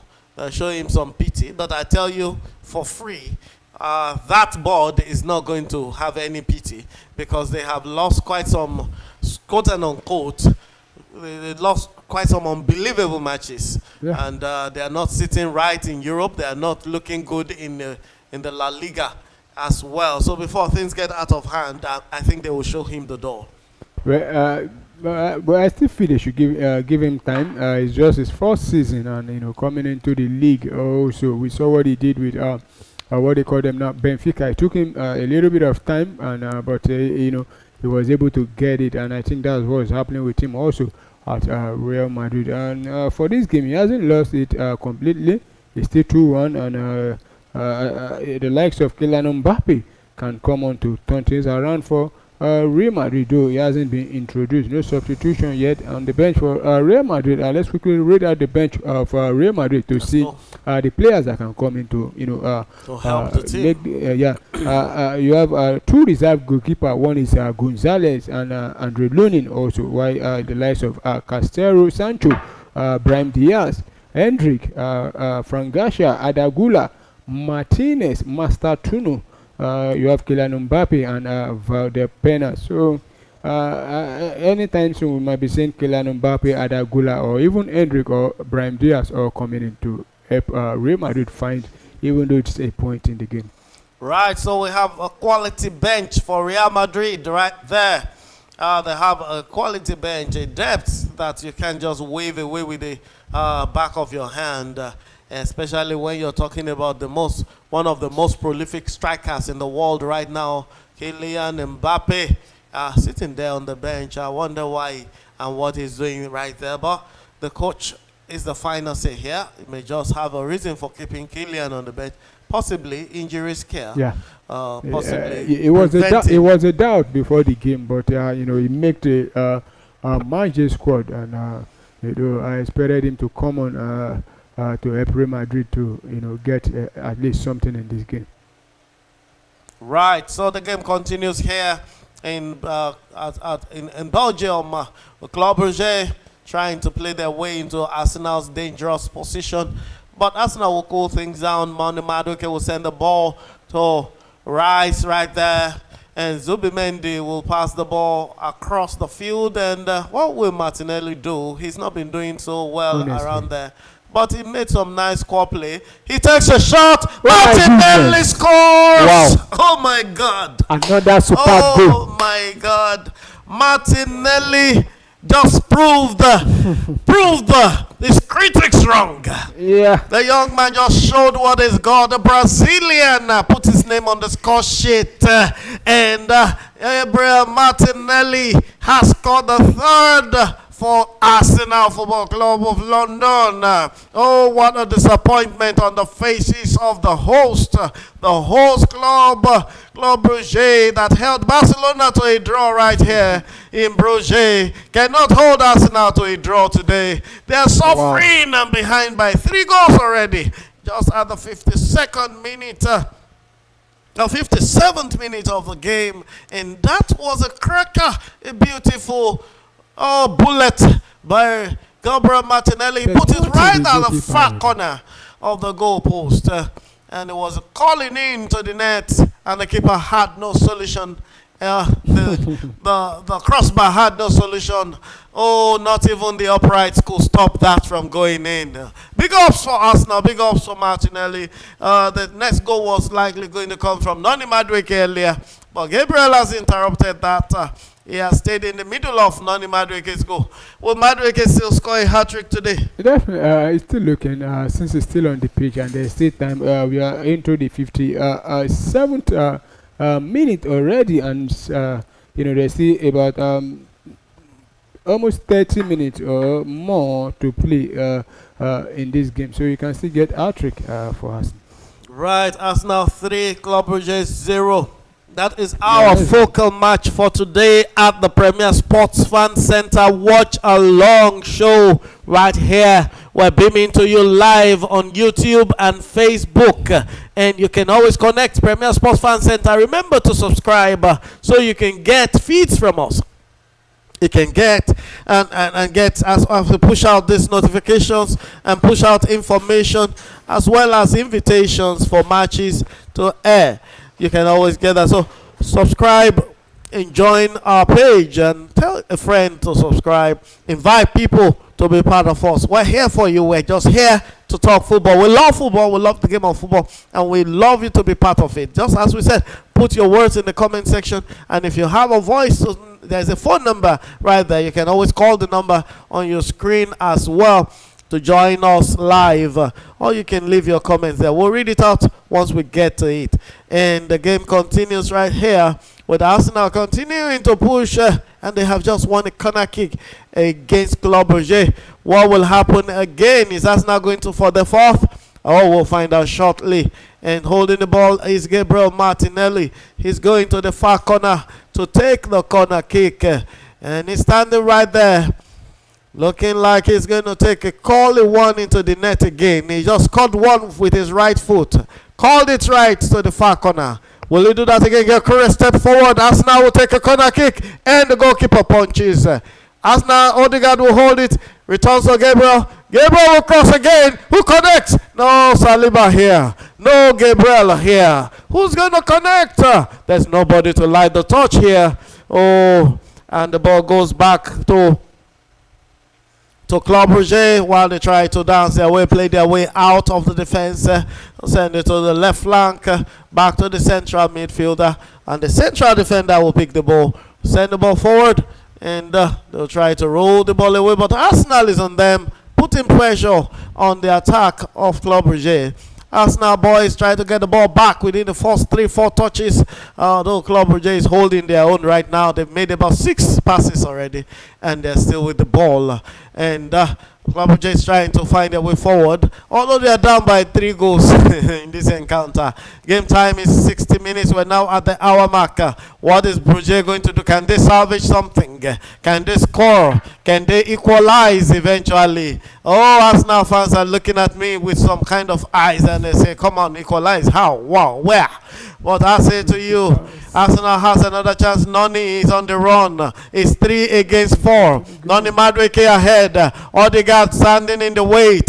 And you also have Arsenal players coming in. Odegaard has just been fouled. A free kick has been awarded to Arsenal in a very dangerous area. The culprit for that is Onyedika, the Nigerian international applying his trade in Club Brugge. Arsenal is set to take a free kick right now. Paulo. Yeah, that was a very bad tackle from the Nigerian international referee Onyedika to stop the Arsenal captain there, and Arsenal have been awarded a free kick, and substitutions are about to make for Arsenal. But I think the substitution will have to wait after this for the free kick to be taken first. Arsenal is poised. Odegaard is on the ball, waiting to take the ball into the dangerous area. You could see Arsenal with the set pieces. Cross! That was stopped by Club Brugge, and the ball continues, and Brugge launches it into the half of Arsenal. The ball will go far as David Raya right there. And what will Arsenal do now? They're trying to rebuild again. Martinelli back to Odegaard, Odegaard to Martinelli, and they are doing ping pong right here until Martinelli gets fouled, and Arsenal can restart from a free kick awarded to them by the referee. The game so far has been a beautiful refereeing. The referee has been officiating, has been fair and fine, and then Arsenal has been dominating this game. Let's take a look at the statistics of this game so far. Okay, so we're looking at the stats right here in this game. Expected goal XG 0.72 for Club Brugge, while Arsenal holds 2.08 XG. That is really high. And shots on target for Club Brugge 5 and 7 for Arsenal. And Arsenal has just made some changes. Calafiori and Jesus, Gabriel Jesus, have just come in for Calafiori and Jesus just came in for Kepai and Helcores just left the field. Helcores, Gabriel Jesus hasn't played for Arsenal for how many months? Going over about 9 months now, and it's almost a year. He has done the shirt, and that's congratulations to Gabriel. Let's hope he stays fit for a longer period this time around. He's been so injury prone in the last 2 seasons, and that has crippled his profession. His rating. Let's just hope that Gabriel Jesus will come here and perform like the Jesus we know from Manchester City when he won almost everything except the Champions League. Yeah, and in this Champions League, he likes the Champions League. He has more goals.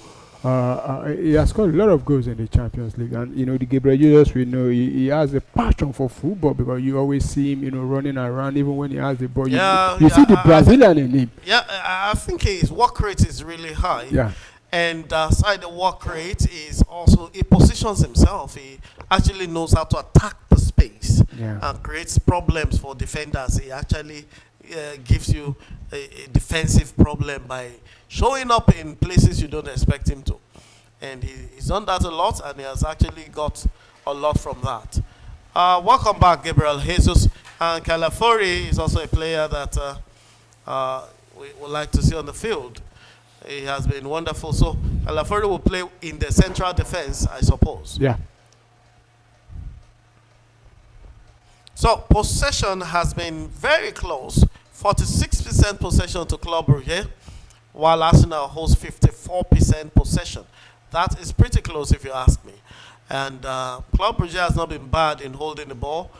They just have not been clinical when they get the chance to score, because they have had 3 shots, blocked shots by the goalkeeper, and they had 2 shots off target, and the shots on target have been 5.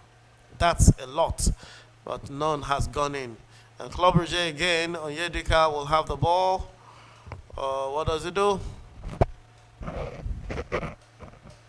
What a pass. That's a poor pass.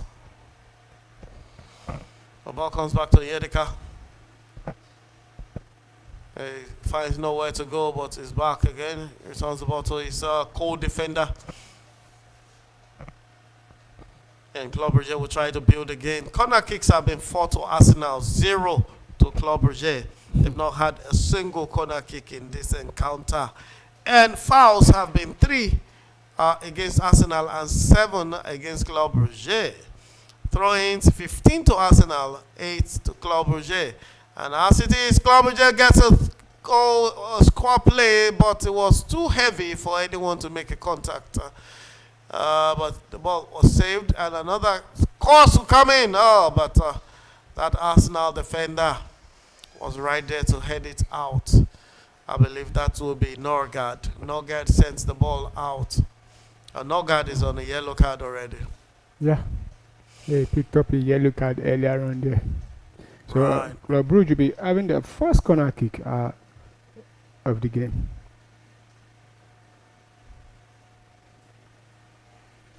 So Arsenal are still cruising right now with a commanding 3-0 away lead.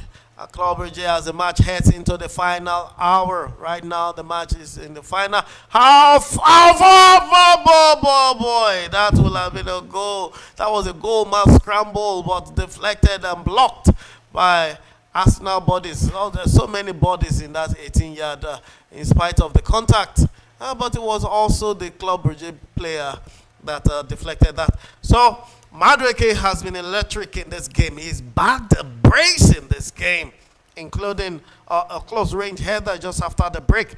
While Martinelli fired in a superb strike from outside the box for the third. The visitors are on top of the game with an XG of 2.8 to 0.72, and possession also dancing around 55% to 45%, 54, 46, and shots on target 7 to 5. Jesus is now on as Gelcores is on the bench. Arsenal is still in full control.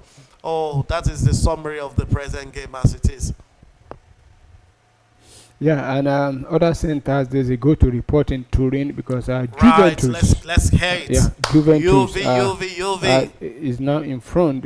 They've gotten a goal in the 67th minute, and it's the American Winston McKennie who put Juventus ahead. So it's Juventus 1, FC Paphos, or Paphos FC 0. Finally, Juve has broken the jinx. They have broken the bond, and they can smile now. They have a hand on the 3 points already. If it goes on this way, the game is already at 70 minutes there. With Juve at 71st minute hosting Paphos FC and leading by 1-0. With this score, I think Juve will migrate up the ladder a little bit. Let's take a look at where Juve will be sitting should they win this match. They will be on the 17th position with 9 points should they win this game and remain on top in the lead till the end of the game. So Juve will come to number 17. They used to be way below, about number 25 or 26 earlier. But now, with the lead, they have moved up the ladder if the game ends this way. Athletic Club Bilbao are still blocking their goalposts with all their lives. They're still holding their own. You know, when somebody tries to pass the ball under in between your legs, try to nutmeg you, and you keep your legs tight, and you say, no way, you're not going to nutmeg me. That's what they're doing with PSG today, and they're making sure that PSG does not nutmeg. UV has scored the second goal against Paphos.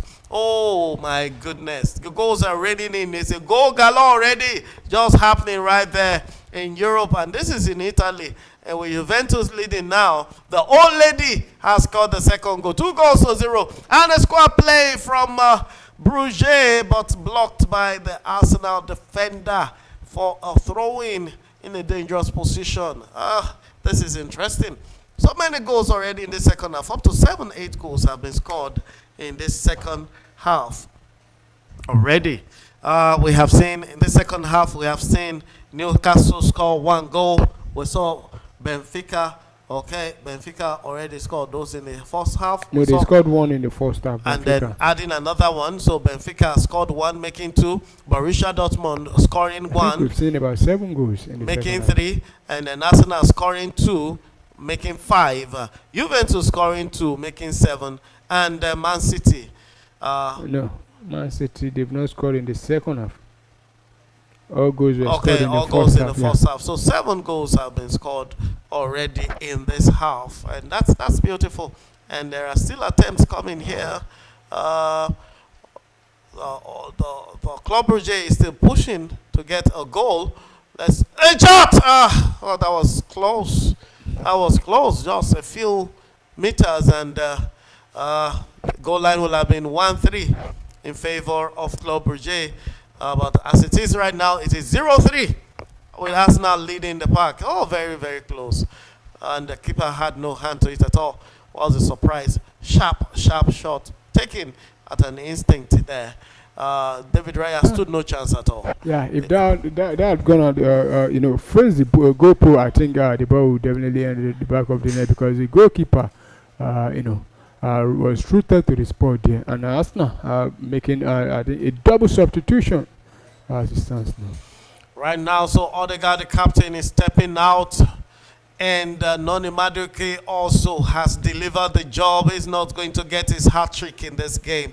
Arteta decides it's okay, Noni, 70 minutes, good for you. Take a break. Let Bukayo Saka come in. Let's see what he can do. And Martin Odegaard has been taken out as well. And Eze, I guess, is it Eze? No, that's Ethan Nwaneri. Ethan Nwaneri has been introduced to replace Martin Odegaard right there. So the game has restarted. Arsenal has made 4 substitutions in this game. And they're looking fresh. They have fresh players in the front as well as the back line. With Caliafori joining the back, Saka joining the front line, Gabriel Jesus joining the front line, and Ethan Nwaneri joining the midfield right there. Oh, that was a shot from Gabriel Jesus, but that won't even bother the goalkeeper at all. He just went down and collected it. I say thank you very much, Gabriel. Try better next time. So the game continues, and alerts keep coming in. Who scored again? Let's find out.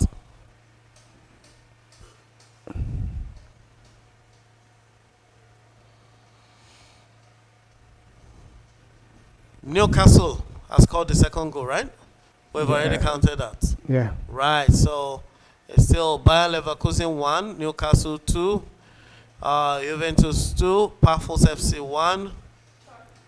Yeah, that was so close. Arsenal would have considered the Club Brugge boys are really knocking on the door, trying to get Arsenal to give them a goal. But the Gunners are saying, no, we're not going to make this easy for you. You can try, but there's no guarantee of you scoring it. So Arsenal still holding out, holding their own really tight. Oh, that was so close. No connection at all. It was a square play right there. Goalkeeper putting a hand to it, and no Brugge player to finish it. Goal line is still reading Arsenal 3, Club Brugge 0, and game time is 74 minutes already. Just about 16 minutes, a quarter of an hour to regulation time. Onyedika says have been sent out by Club Brugge, and as it is, we have Sabe and Vestlesen coming in. Oh, another goal has come in right there in Dortmund. Bodo Glimt has scored a goal again, making it 2-2. Bodo Glimt has just scored a second goal, equalizing and neutralizing Dortmund's brace. Brands had a brace earlier, scoring at the 18th minute and 51st minute. But Bodo Glimt will show that they have the aces of their hand, with Alesami scoring 42 minutes and 76 minutes as well. So both of them have braces right now And the game is, the scoreline is reading 2 goals apiece between Borussia Dortmund and Bodo Glimt. That's another goal, making the 8th goal already in the second half. So many goals. I think that should be the 9th goal now in the second half, because we've seen 2 goals from what they call them now, Newcastle, one from Benfica, that's 3, 2 from Arsenal, that's 5, and Bodo Glimt and Dortmund, they've scored 2 goals each, that's 7, and 2 from Juventus, that's 9 goals. 9 goals already. Yeah. Oh boy, what a rude chance again. That was a very close chance there. Oh, I think Club Brugge should do better with all these chances. They create a lot of chances, but they don't finish it. They're not clinical at all. They don't position. The strikers are not positioning them. Take a look at this. Yeah, this was nobody that could have been an easy tapping for the striker. Yeah. But nobody stepped up to it. Yeah, I think Carlos Fob, was supposed to be running down the other side of the pole, but he waited there, and that was another opportunity for them. But I think wasted opportunity. Yeah, I think this time they should be looking for consolation. Oh wow, they should be looking for consolation goals. But we have seen clubs that have come back from 4 goals to 0 at the 75th minute and equalized and finished the game at 4-4. If you remember, Arsenal, Newcastle, about 2007 or 2008. That was then. I don't think it's not this Arsenal that hardly conceded. So far in the Champions League, they've only conceded 1 goal, and I don't think if they are going to concede 2 goals in a Champions League match, I don't think it's this Club Brugge that will do that. Right. So Real Madrid have made certain changes in the game, and Rodrigo is still on the field, but Adagula has replaced Gonzalo Garcia, the top striker, and Brahim Diaz has also replaced Dani Ceballos. And on the other leg, or the other side, Man City has also made some changes right there. Omar Mamouche had come in for Erling Haaland, and Pep Guardiola decides Haaland should take a break at the 78th minute. While Mamouche continues the game. Tijani Reinders coming in for Ryan Cherky, and Savinho, the right winger, left-footed, coming in for Phil Foden. Right there in Santiago Bernabeu of Spain. The scoreline is still reading 1 goal to Real Madrid and 2 to Man City. Who is Arsenal playing? All right, the foul has just been given to Arsenal right here, and I think the Club Brugge boys are getting things mixed up. They're rather anxious and losing their steps, stepping over a ball and missing passes or overrunning their passes. And these things are not going to give them any goal. The game is now at the 78th minute with only 12 minutes of regulation time to play. And Arsenal is so in control of this game. However, Club Brugge has been having bites of this and that, flashes of glory here and there, threats here and there, but nothing has really come in to challenge Arsenal's position, leading emphatically by 3 goals to nothing right there in Belgium. Yeah, and looking at the Champions League for the match 6, the English teams, and I think apart from Chelsea, I think almost all of them are winning, because tonight we have 3 of them playing, and yesterday we also saw 3 play. Yesterday we saw Liverpool defeating Inter Milan away from home, and Chelsea losing to Atalanta, while Tottenham defeat Slovak Prague. But tonight you have the likes of... Woo! That was a beautiful shot by Gabriel Jesus. Oh, fantastic shot. Oh, just denied by the crossbar. Oh, beautiful, beautiful, beautiful. Big chance there. Wonderful shot by Gabriel Jesus, but the crossbar will not allow that in. It would be nice to see Jesus score in this game. I have a lot of respect for that gentleman. He's not the usual striker you have around. He's not big. He's not that tall, wide kind of striker. but he has proven that size doesn't really matter in that strike position because of exactly what he did at City. You know. Yeah.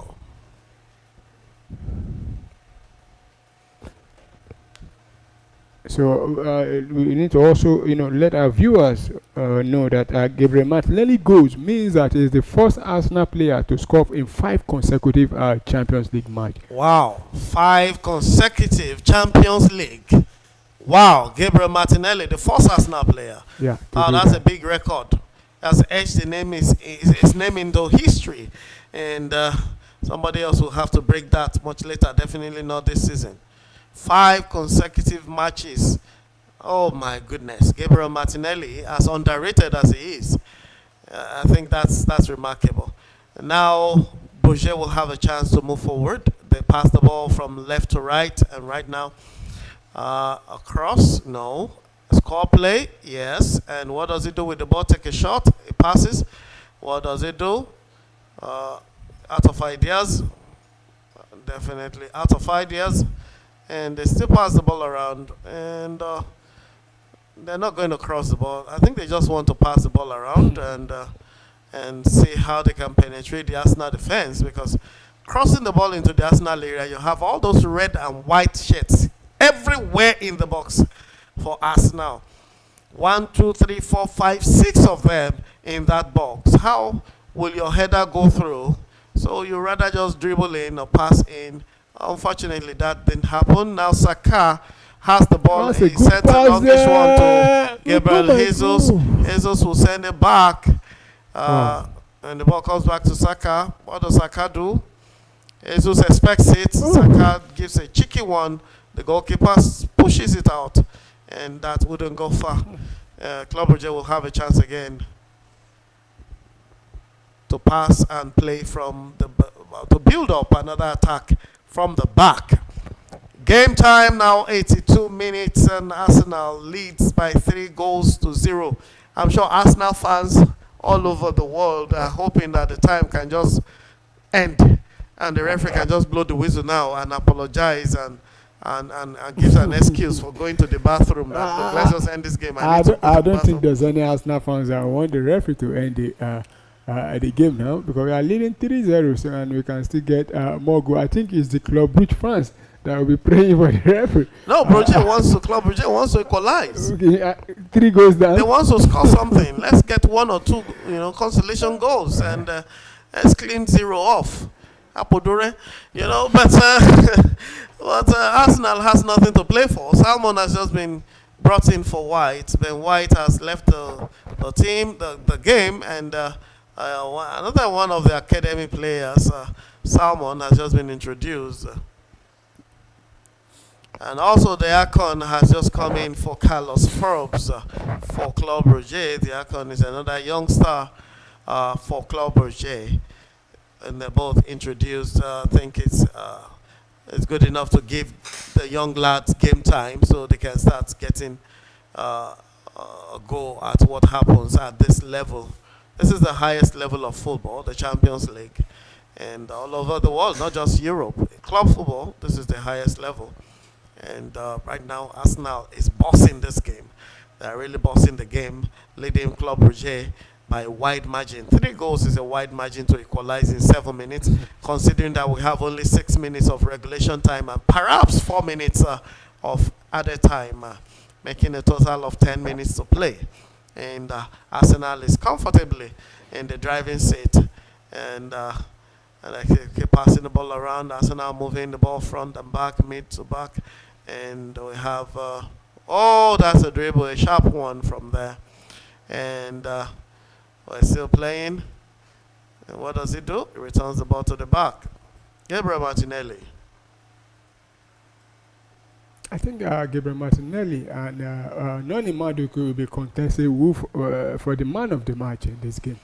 Yeah, I think he will just go to Noni Madueke. I will be surprised if the man of the match is given to. I will not be surprised if it's given to Martinelli, because you look at Martinelli in this game. It's been very fantastic, since even before he got that goal he scored. He has been taking on the fullback, and he scored a very A fantastic goal. Also, Noni Madueke, but I think Noni Madueke might have it. But if it's given to Martinelli, I will not be surprised. Absolutely. Martinelli actually deserves it as much as Noni. Apart from the 2 goals Noni scored, he just had a few flashes here and there. He's not been fantastic compared to what Martinelli has done in this game. He has actually done more than just score the goals, and he has pushed a lot. So many score plays that were not converted. He gave 1 or 2 to Gael Corres, who just chipped the ball away from goal. And there's a chance here. Today's bid number 4. Oh no! Jesus still cannot get his goal. Gabriel Jesus had the chance.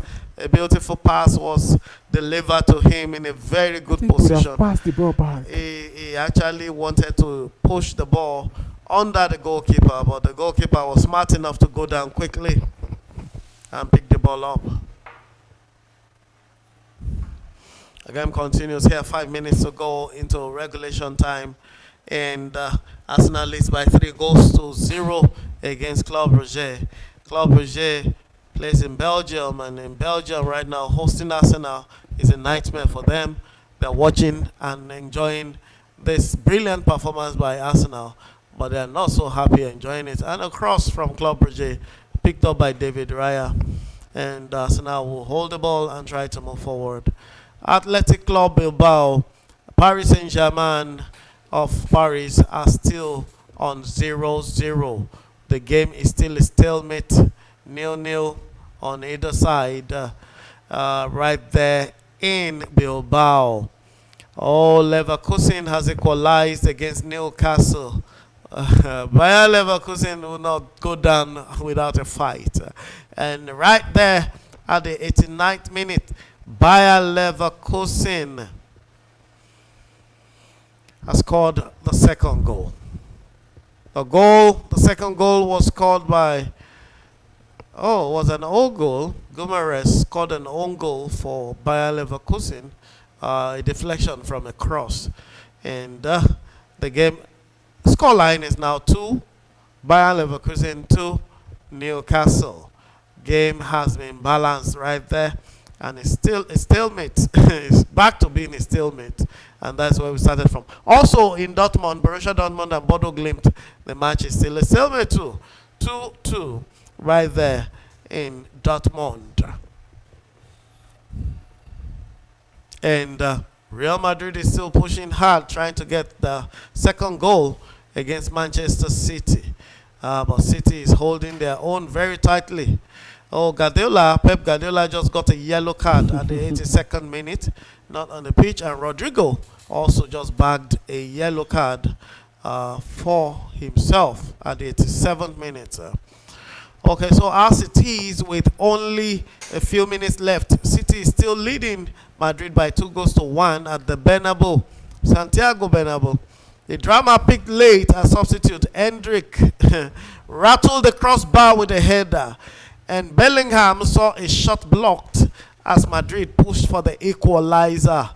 Earlier, Rodrigo netted for Madrid, but O'Reilly and cool Haaland penalty turned it around for City. It's been a frantic shot on target, 1-8. Oh my goodness. Shots on target, 1 Real Madrid, 8 to City.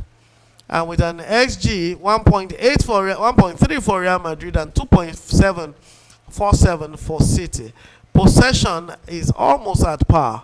51 for Real Madrid and 49% for Man City. So Jeremy Doku has just been introduced into that game. I think we're drawn for Jeremy Doku is just leaving the game, and Nathan Ake is coming in a tactical substitution, taking out a striker or an attacker for a defender. So City wants to consolidate their position and stop all those headers rattling their crossbar by Hendrick and all those shots getting blocked from Bellingham. Right here in Belgium, the Belgians are still trying, and the Club Brugge is still pushing hard, trying to break the ranks of Arsenal. but the Gunners' demonic defense will not allow them to go through. Yeah, I think the referee have given Club Brugge advantage. Free kick outside the box. A free kick advantage, but the Gunners' defense that's a demonic defending. See the way Caliafori held him, he brought him down. Look, guy, you're not going anywhere. You're not scoring no goal here today. And Arsenal is sure, definitely serious about not conceding in this encounter. But let's see what Brugge has to say.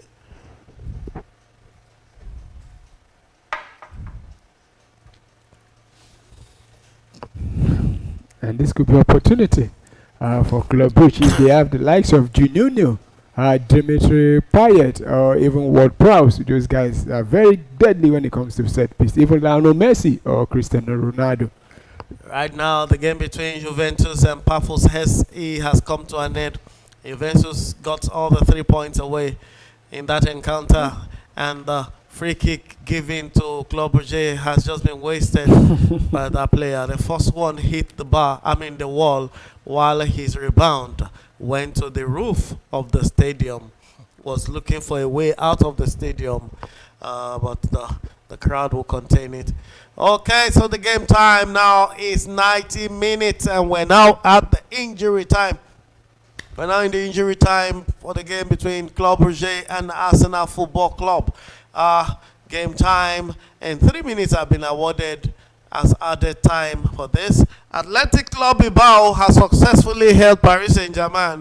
They have, I think it must have been a deliberate effort to hold Paris Saint-Germain. They, look, if we're not going to score, you guys are not going to score. So the game ended 0-0. Athletic Bilbao 0, PSG 0. The match has ended already in Bilbao, the city of Spain. And we're also at the final minute of Borussia Dortmund versus Bordeaux Glimt. The game is now at the 93rd minute with only 3 minutes of added time. Arsenal and Club Brugge at the 2nd minute. And a shot from... oh my goodness. That was a beautiful shot from Arsenal. But the goalkeeper had a hand right there. And another chance for Arsenal. What does he do? No, the goalkeeper still said no. Oh. I think the goalkeeper has turned to prime before. Ethan Nwaneri. Wow. Took the first shot. The goalkeeper said no. He stretched himself out. Oh, all the way. Pushed it away. Martinelli will return the ball in a cross. And that was Martinelli sending it back. Okay, that was Jesus. Yeah. And then Ethan Nwaneri will take the shot again, but the keeper said no.